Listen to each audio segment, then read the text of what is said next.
TK. Govindan കാട്ടിയത് വർഗവഞ്ചനയെന്ന് MV. Jayarajan. പാർട്ടിയെ വഞ്ചിക്കരുതെന്ന് നിരവധി തവണ ആവശ്യപ്പെട്ടു.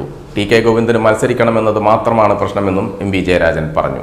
യു.ഡി.എഫിന്റെ പിന്തുണ തേടുമെന്ന് പറഞ്ഞതോടുകൂടി ഒരു രാഷ്ട്രീയ വഞ്ചനയുമായി തൻ്റെ 10-60 വർഷക്കാലത്തെ രാഷ്ട്രീയ ജീവിതത്തിൽ കമ്മ്യൂണിസ്റ്റ് പാർട്ടിയാണ് തന്നെ വളർത്തിയത് എന്ന് തിരിച്ചറിയുമെങ്കിൽ ഇത്തരം ഒരു രാഷ്ട്രീയ വഞ്ചനയും വർഗവഞ്ചനയും അദ്ദേഹം കാണിക്കില്ലായിരുന്നു.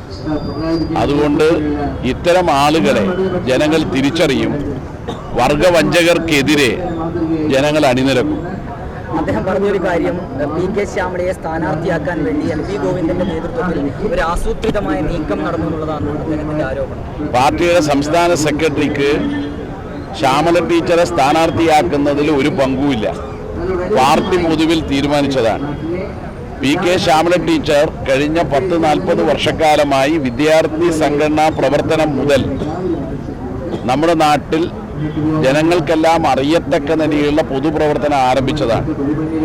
അടിയന്തരാവസ്ഥയ്ക്ക് ശേഷം മട്ടന്നൂർ NSS കോളേജിൽ പഠിക്കുകയായിരുന്ന വിദ്യാർത്ഥിനിയായിരുന്ന പി.കെ. ശ്യാമള അന്ന് SFIയുടെ കൊടിക്കീഴിൽ അവിടെ മത്സരിച്ച് ജയിച്ചു എന്ന് മാത്രമല്ല, കോടിയേരി ബാലകൃഷ്ണൻ അടിയന്തരാവസ്ഥയ്ക്ക് ശേഷം അന്ന് വിദ്യാർത്ഥി സംഘടനയുടെ സംസ്ഥാന നേതാവായിരുന്നപ്പോൾ അദ്ദേഹത്തിന് ആ കോളേജിൽ സ്വീകരണം നൽകി അതിന് നേതൃത്വം കൊടുത്ത SFIയുടെ പ്രവർത്തകയാണ്.